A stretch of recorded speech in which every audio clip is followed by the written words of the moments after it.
Welcome to Unlocking Your Truth, another podcast by Dr. Lesley Phillips.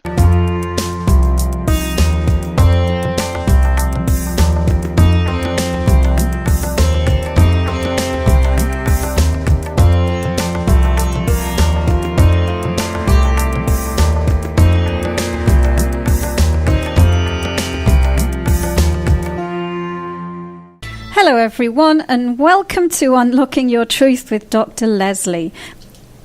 Well, this is a call-in show, folks, and the theme of the show is metaphysics and spirituality. I'm really passionate about anything to do with opening and developing the intuitive senses, and so we always choose a topic in that vein. So I have the show producer, Corey, sitting in the studio with me again this evening. Good evening, Fraser Valley. And today is the 1 year anniversary of Robin Williams passing.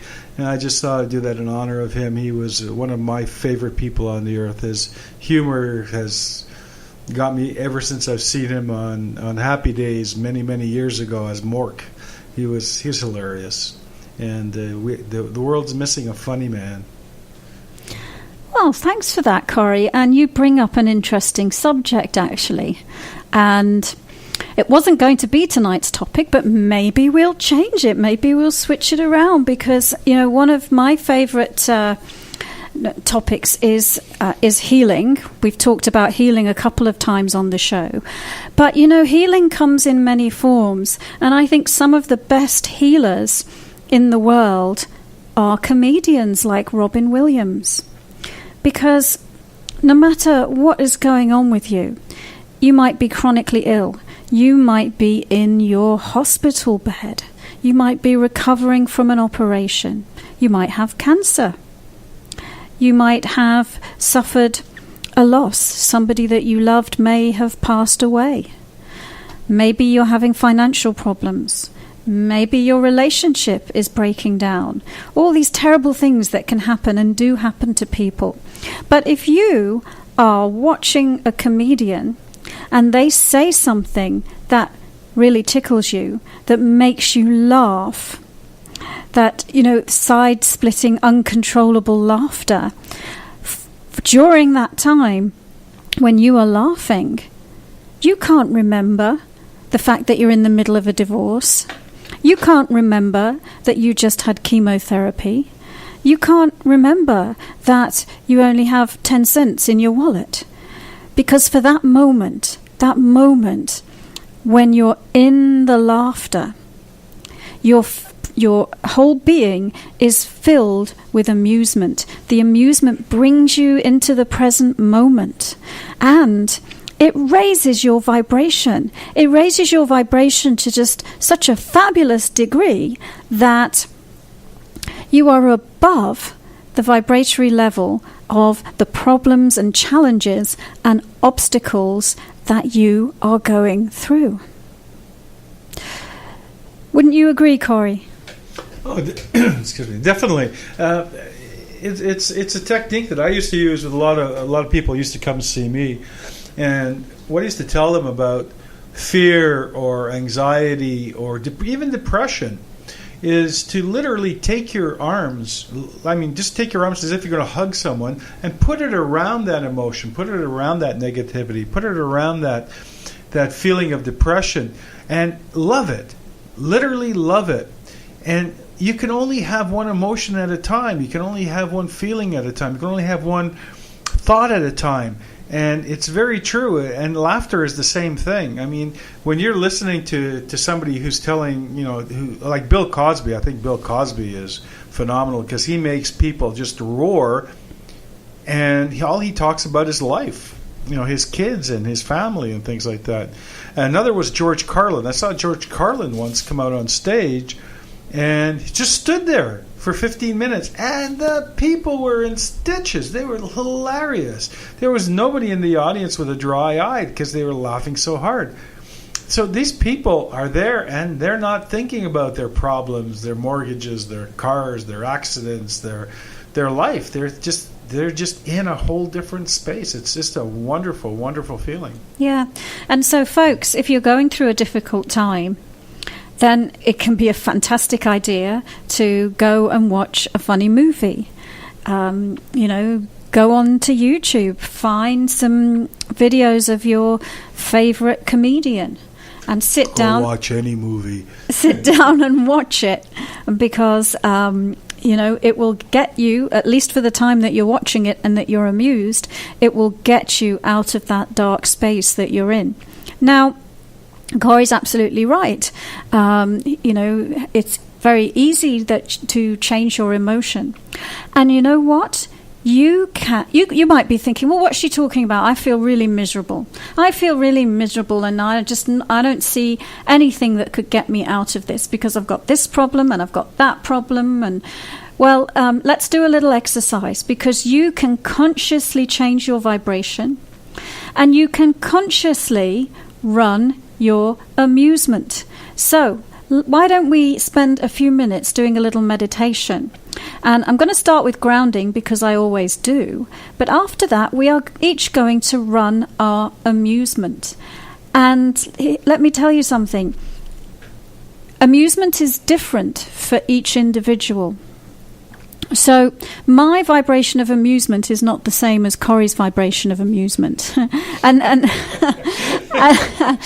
nor is anybody else's, and so don't get these sort of expectations about what being amused is like, because for some people, it might be this really loud, guffawing laughter, and for other people, it just might be this internal inner smile that's happening, where they're feeling that amusement inwardly.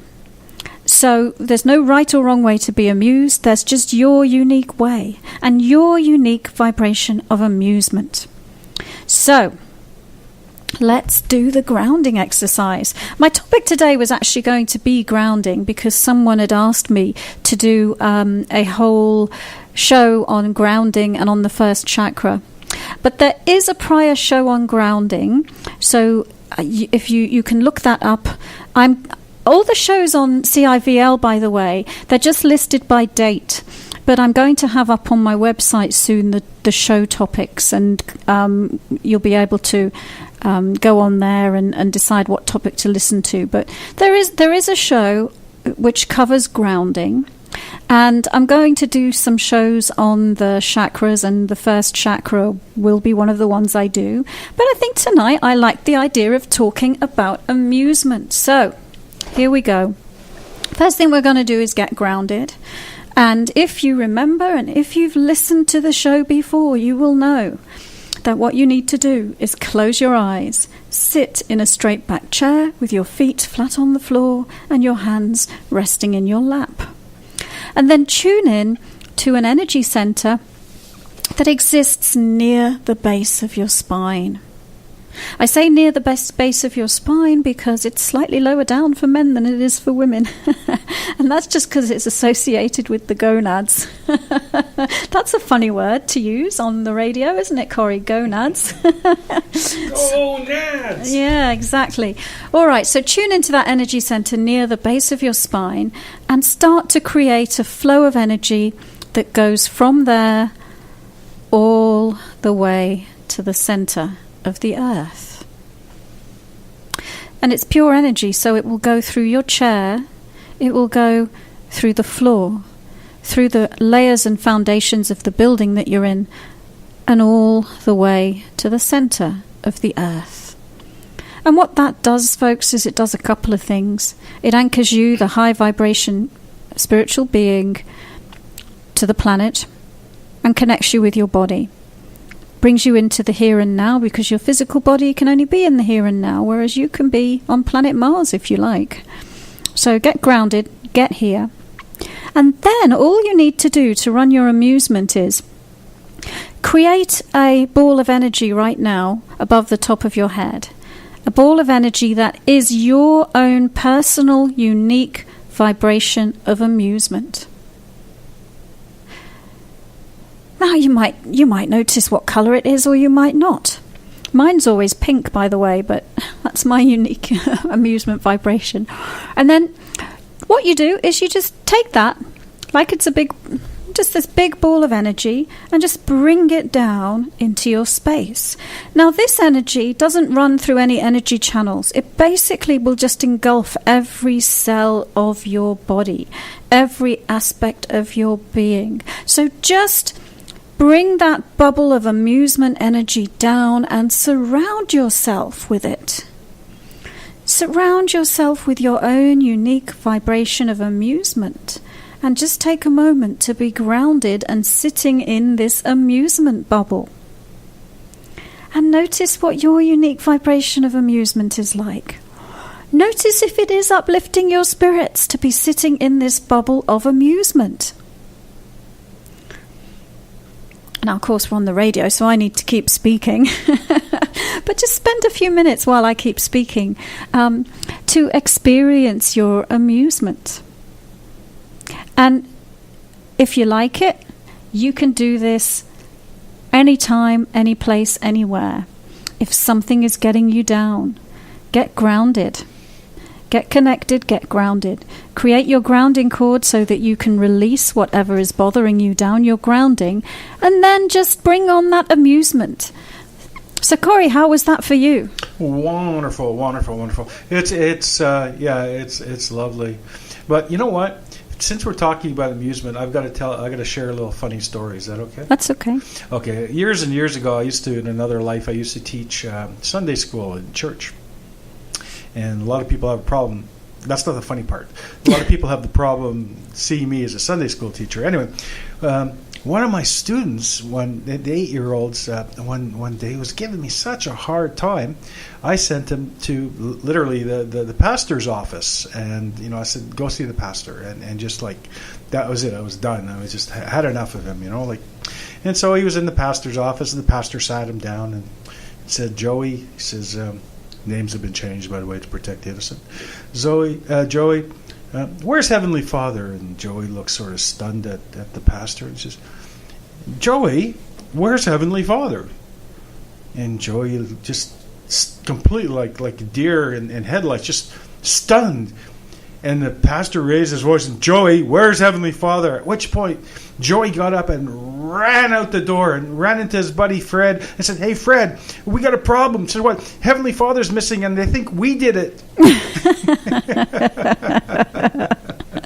I always like that one. That's a cute joke. It doesn't matter what religion you're in or spirituality or what nature, but it's cute. I think grounding and concentrating, focusing on the emotion of happiness or the emotion of, I think it's not even the emotion of happiness. It's the emotion of joy. Joy and giddiness. And giddiness is fun. Like I have that quite often when Lesley and I are working around the house or something. I watch Lesley and she, like she said to me, I'm a constant source of amusement for you, she says to me. And it's true, she is. She does some very interesting things during the day.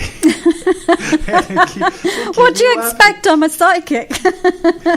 We're a unique breed of individuals. She walks in the house talking to herself. It's funny. Yes, I do. Well, and that's a whole other subject, isn't it? Talking to yourself. Because it doesn't mean you're crazy. It's part of your inner voice. But anyway, he's just triggered me to another aspect of this. So we've been talking about amusement, but he just mentioned a few other emotions like joy and happiness. And of course, you can alter your emotional vibration at will. You can run any emotion you like anytime you choose. And that might sound a bit strange because, well, I'm happy when I'm happy and I'm miserable when I'm miserable, but just try it. So the emotions belong to an energy center which is 2 finger widths below your navel. It's called your second chakra, and it contains your information on your emotions. And what your emotions actually are is they are your body's way of communicating with you, the spiritual entity. right? So the talking to yourself, the inner voice is you, the spiritual being.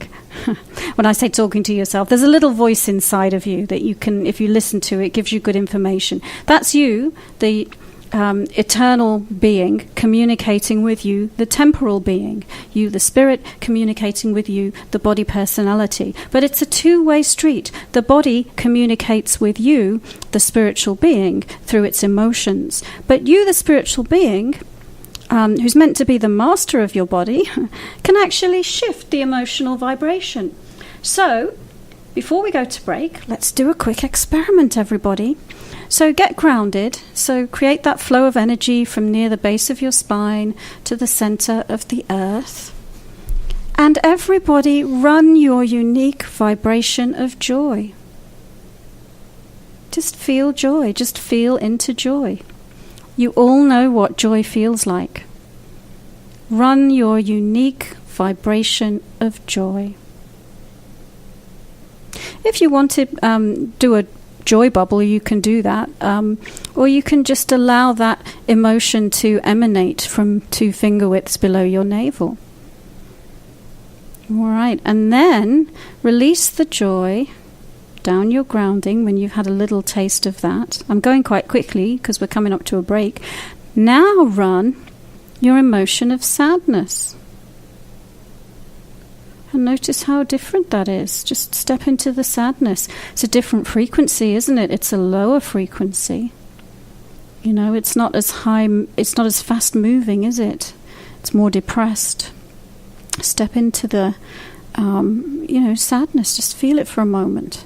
And then release the sadness down your grounding. And once again, run the vibration of joy through your second chakra, this energy center 2 finger widths below your navel.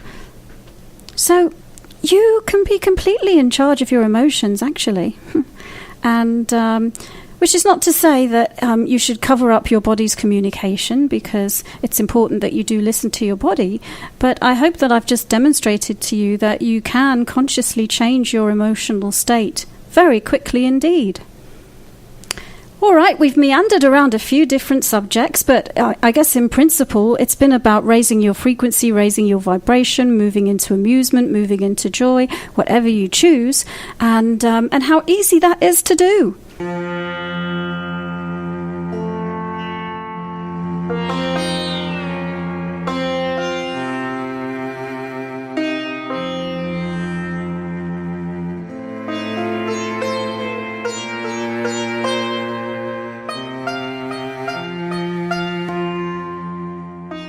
Hello everyone, welcome back to Unlocking Your Truth with Dr. Lesley.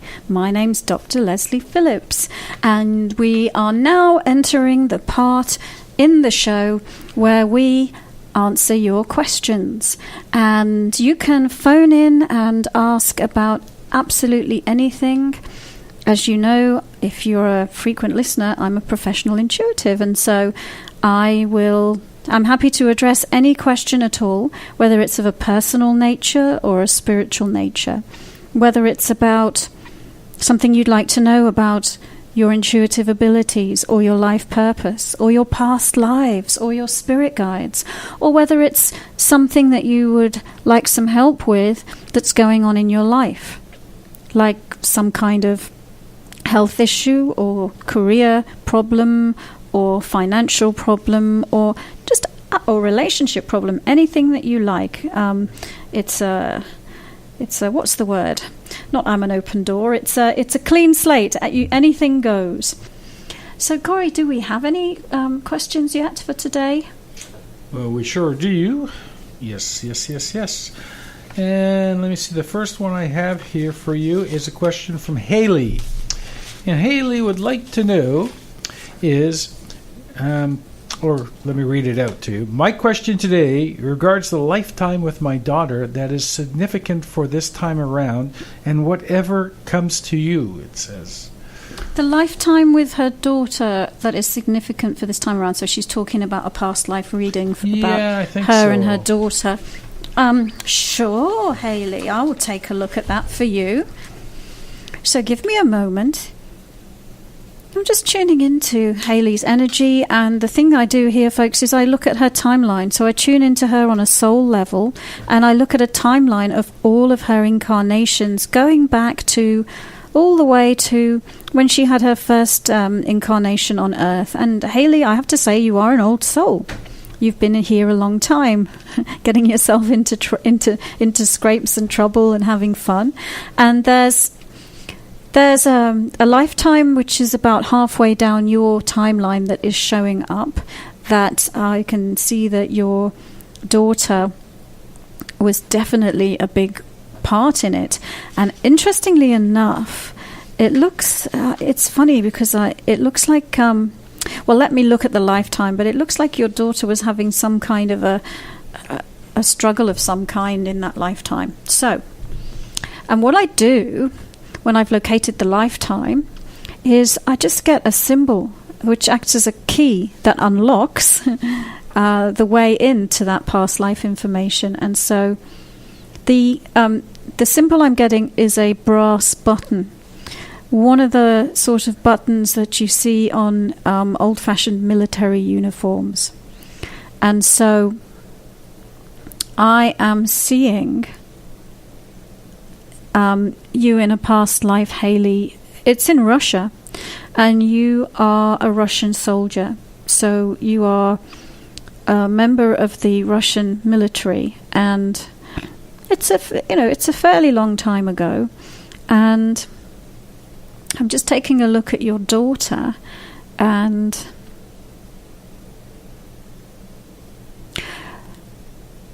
well, it's quite interesting. So I'm seeing that she was also a soldier, and I'm seeing that you were related. So you were members of the same family, and you were either brothers or cousins, but you were as close as brothers, even if you were cousins. And I think perhaps cousins. And what I'm seeing is that her career in the military went really, really well.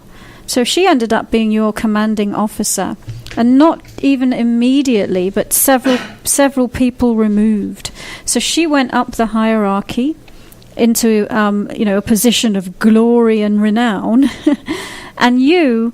It looks like you weren't an ordinary ranking soldier. You had some kind of status, but it was more like you're very concerned with the day-to-day, everyday tasks, getting things done, making sure there's enough equipment, or if there's broken equipment, that it somehow gets fixed, and just all those like day-to-day chores, where she's sort of like swanning around, mixing with high-ranking officials and politicians and royalty and hobnobbing, and so I'm seeing that there's on your part there's some resentment because about she's got all this easy life, and here am I struggling and working hard, and it's not fair because she's no better than I am, and all of this. So I'm seeing you had a little bit of a competitive thing going on, and a little bit of resentment about you were always comparing yourself with her. Okay, you were both men, but you were always comparing yourself with her. And let me see. I mean the lesson, of course, in that lifetime was about not doing that, because everybody's individual, everybody's unique, everybody has their own unique life purpose, and being in competition with someone is invalidating. It's invalidating them because it's, in this case, placing them on some kind of pedestal, and the reality of that person's life might be very different than the one that you're projecting. And it's invalidating you by saying that you are lesser than or not as good as. So when I'm going to now look at the relationship in present time and in the current lifetime, and see how that past life relates to the current dynamic of your relationship. See if there's something that we can learn and glean from that past life that's useful to you. Well, of course, one of the things in the mother-daughter relationship, I'm seeing that this idea of being the one that's doing all the chores, and running around after the rest of the family, including your daughter, comes up. So I'm seeing that there's a parallel to some degree with respect to that. And I'm also seeing that the age difference as well, because I'm seeing, it's like, well, she's young, she's got all her life ahead of her. And I'm now middle-aged, and my life is behind me, and what do I have to look forward to? So I'm seeing that you two souls, you're still engaged in this dance of, you are anyway, of comparing yourself to her. It's from a different perspective, and it's a different dynamic, and you're both in female bodies, but so you seem to be exploring competition with this other soul, and the ultimate objective on your part is to come to a place where you can love and accept yourself and validate yourself, and not have the need to compare yourself to other people, because it literally doesn't make sense from a spiritual perspective to do that. So Hayley, I hope that's given you some insight into your relationship with your daughter. I'll leave it at that. And I'm going to read out the studio number, and then we'll take another question. So it's 604-504-7441, extension 4142, and on the email it's info@drlesleyphillips.com. You got another one for me? I sure do. By the way, Hayley, don't worry, be happy. And I have a message from Trina, and I actually have a friend who's got the same issue as Trina has here, and it's really almost devastated her life. And Trina wants to know, why can I not forget about my first love in this life? Okay, gosh, that is a bit of a common one, isn't it? Okay, let me take a look. And I'll just explain the way I do this is I'm going into a trance, and I'm actually consciously altering my chakras in a particular configuration that helps me to tune more into the spiritual frequencies. So I'm going to do that now and tune into Trina's frequency. She obviously doesn't give us an idea of how old she is, but I'm immediately drawn to look at your heart chakra, which of course is the energy center that relates to unconditional love and affinity and interconnectedness with other, with all beings, and relationships, your relationship with yourself and your relationship with other people. So we've got some remnant from that relationship still hanging out in your heart chakra. And let's take a look. It's kind of interesting. It's very funny, but there's a painting by Salvador Dali, and I don't know the name of it, but it's this person, and he's drawn drawers, like they're like drawers coming out of their body. So there's this sort of, energetically speaking, to my clairvoyant vision, you have a drawer in your heart chakra. It reminds me of this Salvador Dali painting, and what's in it is the past and pain. So it's a grey drawer, and it's full of dark energy, pain, and also there's a key, a gold key with studded with diamonds. It's sort of like the key to my heart, and it's like you. It reminds me of the Bible phrase, pearls before swine. It's like you're saying, I gave you my soul, my preciousness, that all that was me, I gave to you, and you didn't appreciate it.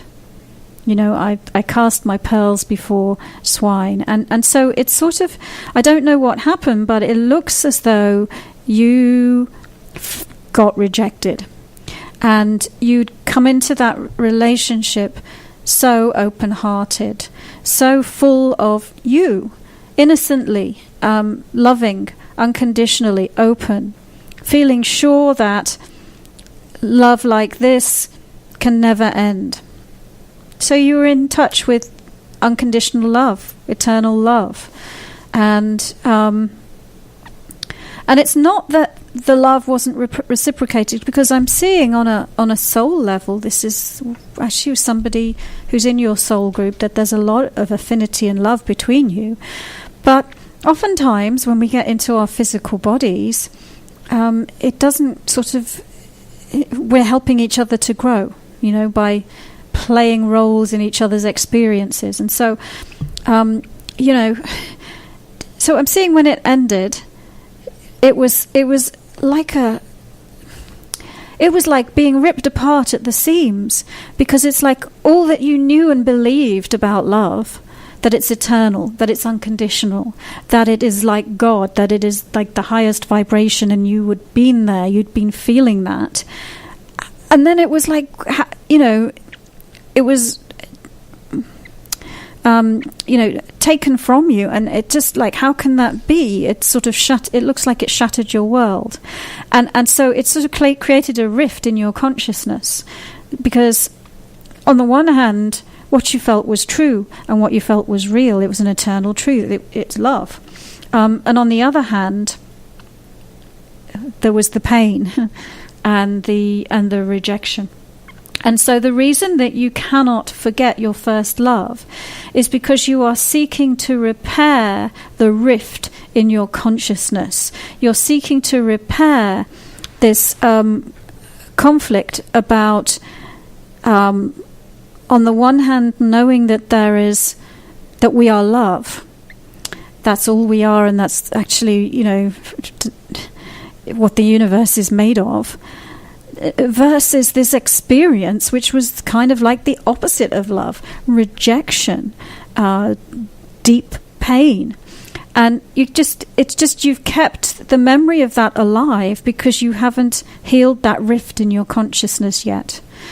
And so, number one, part of the healing the rift in the consciousness is to let that go, and to validate that what you felt was real, and what you know about love is real and true, and just to be able to have a perspective that in physical reality we live in a dualistic world. As spirit, we are one. We are love. In physical reality, we are in a dualistic world. And what I mean by dualistic world is it's full of opposites. You got love, you got hate. You got, depression, you've got joy. You've got hot and cold, up and down. Everything has an opposite. And so in physical reality, we are constantly moving around within those opposites. And so you're learning about love and the opposite of love. And you're learning how to operate from love in a dualistic world.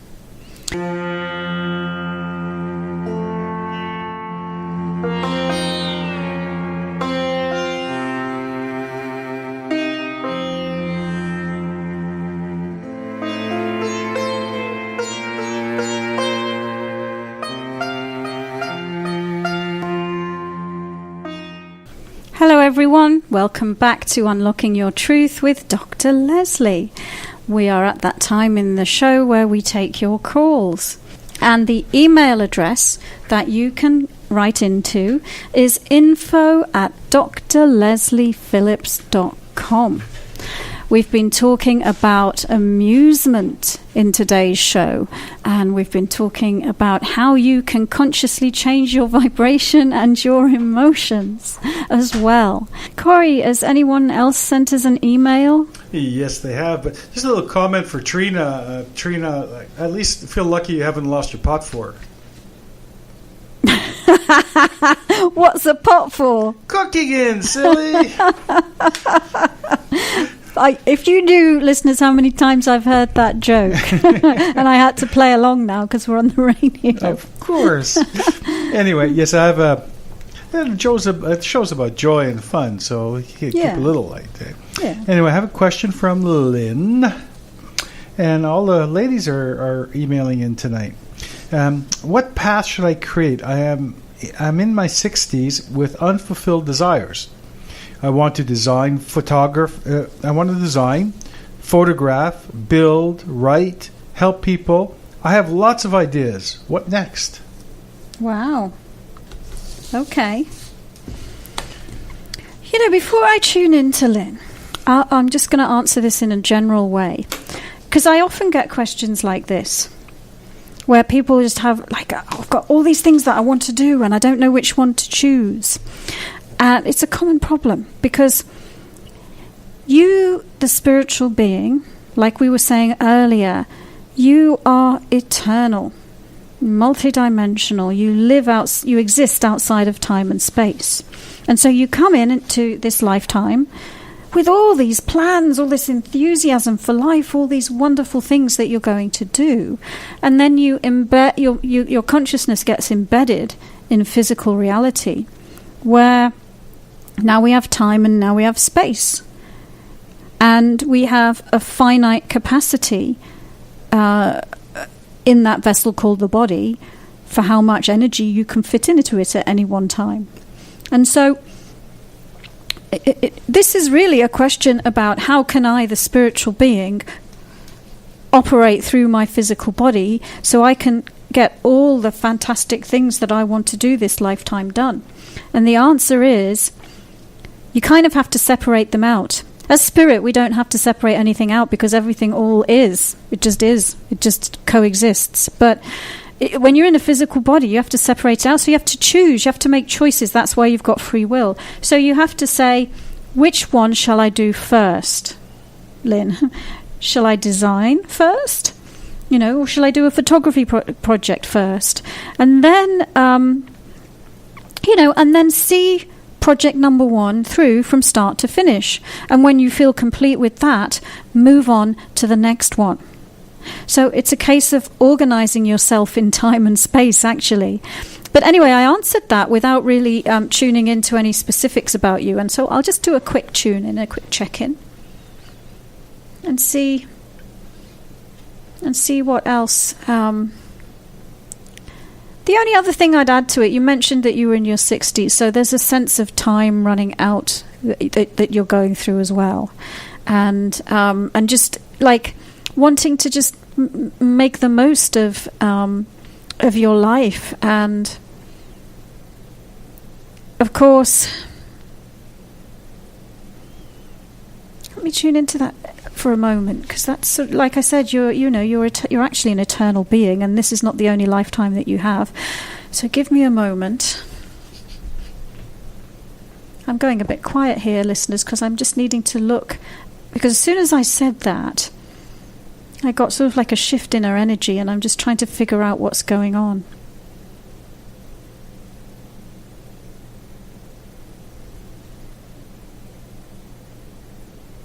The other thing is,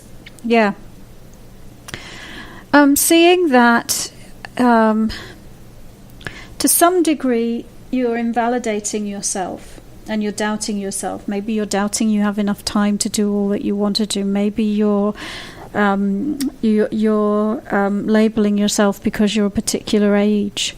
And so what I'm seeing is that the doubt and these concepts about being a woman of a certain age are actually getting in your way of creating what you want to create.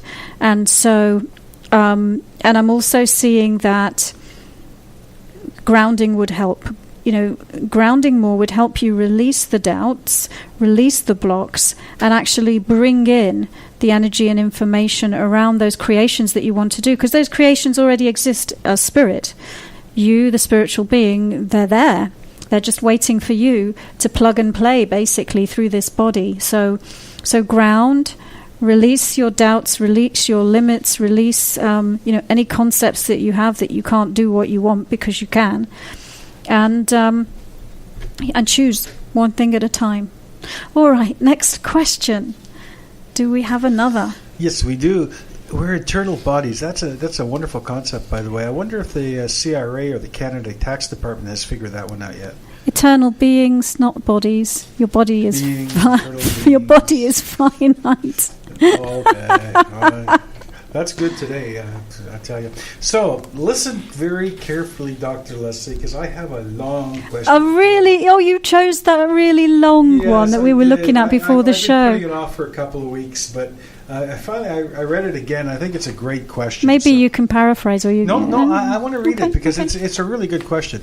So the question is from Joe, and Joe says, I've been living in Italy with my boyfriend. Met him while passing through, just traveling, but with no intention to stay long in Italy, and have been feeling incredibly uninspired basically since I got here. My core values and desires of expansion, self-expression, and adventure feel really stifled here. On the surface, I'm living in an area that, though a dream vacation spot for most, is tucked away and without a car.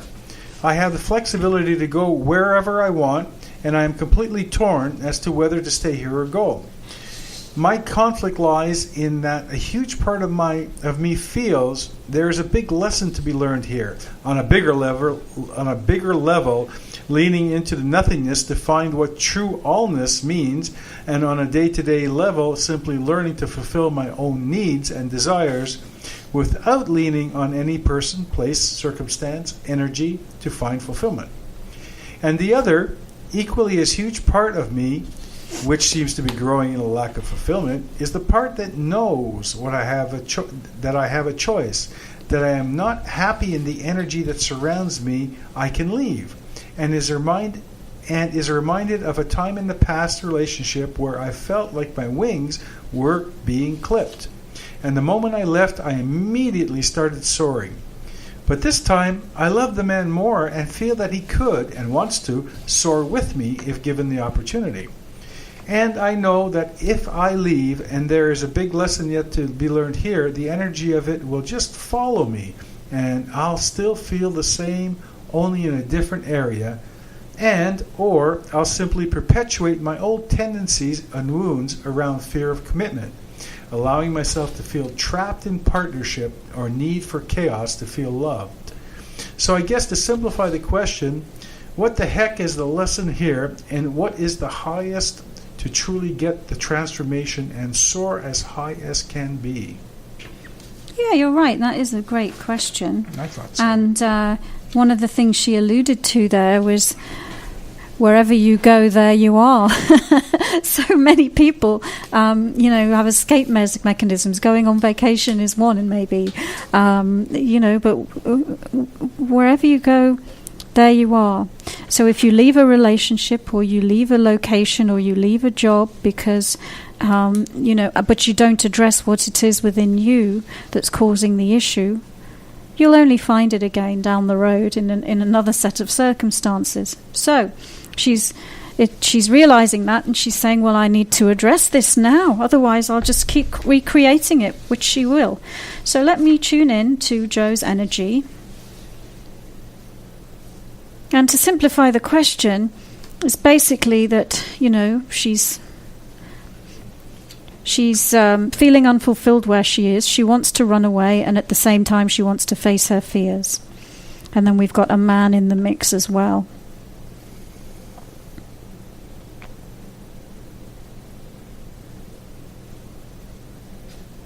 Well, God, it's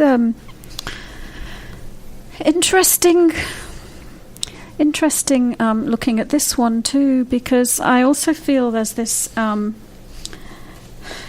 body spirit thing going on. When she's got the expectation, in a way, or Joe, if you're listening, that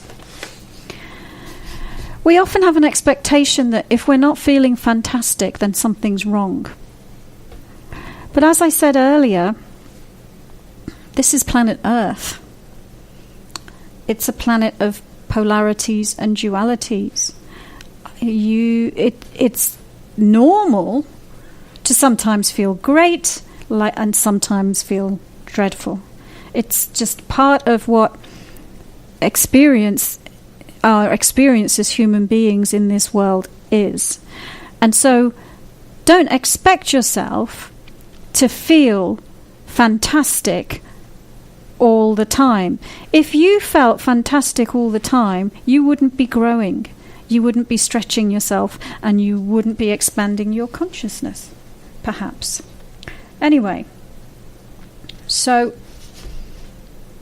that's the first thing, is like you have an expectation of how you should feel, And I would let go of any expectations of how you should feel and just feel how you're feeling. And then the other thing that I'm seeing is the running away thing. It's like there's this big block of stuff, as you're alluding to, that you kind of need to face. And part of you wants to bypass the spiritual growth of facing that stuff. So it's like, I want to be feeling great and out of this now, and forget about the fact that, you know, I've got this baggage to deal with. So yes, you are. You're facing yourself, and you're facing a choice to face yourself and deal with your own baggage, and that's what's coming in between you and your fulfillment. And let me see what it has to do with. There's a lot of it there. I'm seeing it like a big mass of grey and white energy, and so I'm trying to pick out some information about it.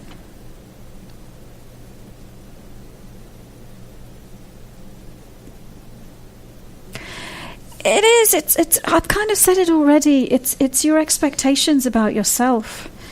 You have really high expectations about yourself, and you've built an image of yourself. There's a story that you tell yourself about yourself and how you are, and who, you know, and it's like who you should be, who you want to be, who you want the world to believe that you are, and it's like you're expending a lot of energy building that persona, and it's not real. I mean, yes, you are fantastic and powerful and wonderful and bright, but you're also vulnerable, and you also have your own stuff to deal with. So I've got a term for this. I call it perfect pictures, and it just means expectations. And under perfect pictures or expectations is always pain, you know. And so I feel like I'm waffling a little bit, Joe, but, you know, basically, I think you know the answer to your own question. You have some pain that you've stored within yourself, that you're on the edge of deciding whether you're ready to face it or not, or run away again. And if you choose to run away again, you're right, you'll be faced with the choice to face it at some future point. And it's really up to you whether you stay and go through it. But if you stay and go through it, it looks like you'll be breaking down some of the concepts and projections that you have about yourself. Have you got anything to add to that, Corey? You looked like you were sort of contemplating it while I was speaking. I was contemplating it. I think a lot of it. I think a lot of that boils down to, and I'm reading into it emotionally. Emotionally, if you want to call it that, but psychically, but yet emotionally. I'm an emotional intuitive as well. And I'll say that, Joe, you know, the grass is always greener, no matter where you are and what you do, whether it's work, whether it's play, whether it's a relationship. Every once in a while we get that urge to wander around somewhere else. And somebody told me once, many years ago, if you're driving along a highway and you want to get to somewhere really quick, but you're not sure you really want to go, and you stay in the slow lane where all the exits are, well, the probability is that eventually you're going to grab an exit, okay?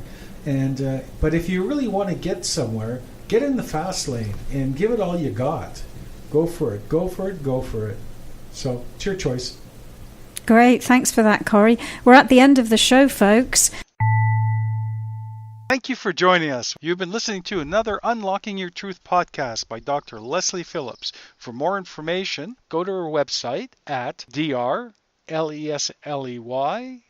PHILLIPS.com. That's drlesleyphillips.com, where you can ask questions or send her an email, and there's many free gifts on there for you as well. Come back again.